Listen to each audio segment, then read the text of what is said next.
My name's Dante Belmonte. So I'm in central New York, the state, nothing to do with New York City. So I'm in upstate, which is Syracuse, New York. I'm a real estate investor, real estate quote unquote developer, and real estate agent as well in my area. I am only 22 years old, but within the past few years, I've actually accomplished a lot. I recently got married in March, right before the whole world ended. So we made that by a day. So that was pretty cool. By a My day. wife, literally, yeah, it was the 14th, the 15th, like everything got shut down. What I wanted to talk to you guys about today was first off, how I kind of started my journey, going to where I'm at today. I'm going to talk a little bit about finding deals and currently what I'm doing as far as my investment strategy of syndications. How I got started was basically, and I'll make this part quick because it's the boring part, I like to say. My father was always a real estate agent. He was a single family real estate agent. He knew nothing about investing. He doesn't know what a cap rate is. He doesn't know what cash on cash return. He has no idea. He's never done any multifamily. I still don't know what that is. Yeah, I'm right there with you. And so I always saw real estate throughout growing up. I always watched my father do real estate transactions, blah, blah, blah. I grew up always around it, never saw the investing side of things. I started doing some research on some ways to grow my income. I wanted to figure it out. I wasn't a college person by any means. I went to college for 4 months and I stopped. My dad had the suggestion, why don't you get your real estate license? I said, it's not a terrible idea. I kind of sat on the idea for 2 years and I finally pulled the trigger a few years back, about 2 years ago.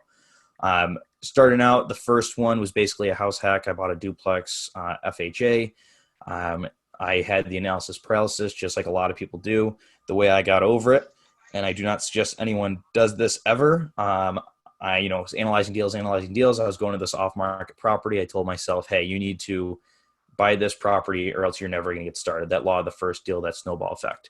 I walked through the first unit. It was a duplex. I walked through the second unit. I said, okay, I'll buy it. I didn't do a home inspection. I never even walked in the basement. I never even walked in the attic.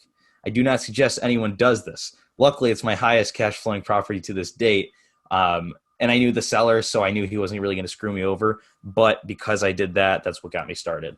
And then I just worked my way on to, doing the typical turnkey 20% down on a property, started utilizing private money, hard money lending, BRRRR method, all that good stuff.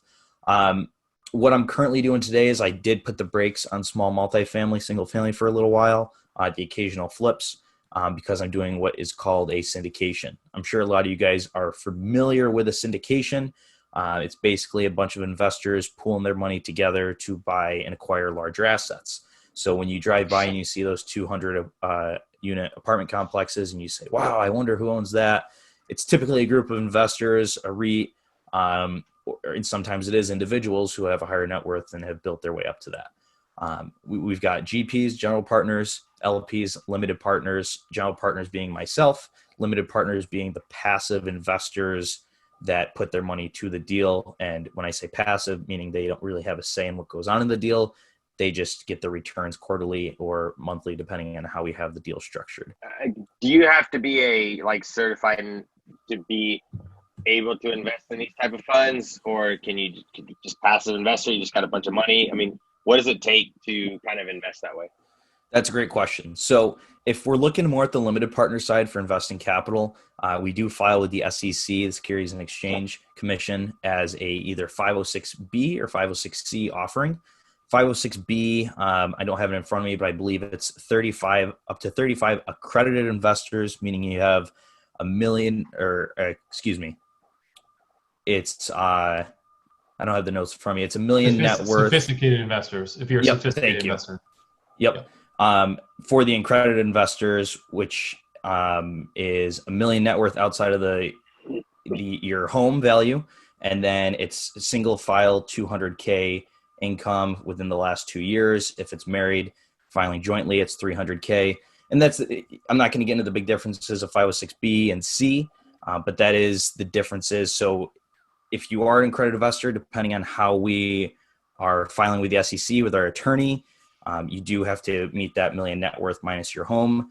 Depending on, again, how we invest, there can be as little as $25,000, $50,000 minimum on our investments. But we do ask, and we do some preliminary checks. You understand what's going on in the investment standpoint. You don't have to be an accredited investor, again, depending on how we file.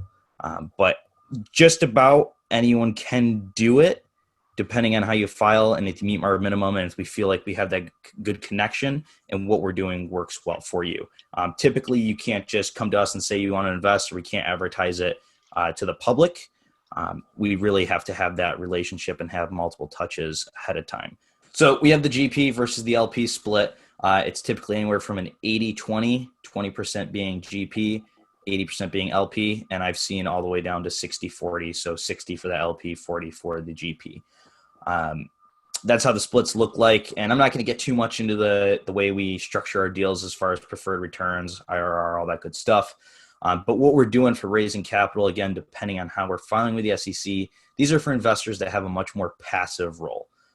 They are either burnt out landlords, they're doctors, they're dentists, they're attorneys, there's teachers, there's professors that do not want to be in the trenches managing these properties, finding the deals, or they don't even want to have the properties and have property manager in place. They want to, set it and forget it kind of thing. They write us the check, they go through our offering, our operating agreement, our PPM, PPM, and they look it over, they sign it, they send us the check, and we give them updates, things of that nature. And again, that could be a whole nother area with that.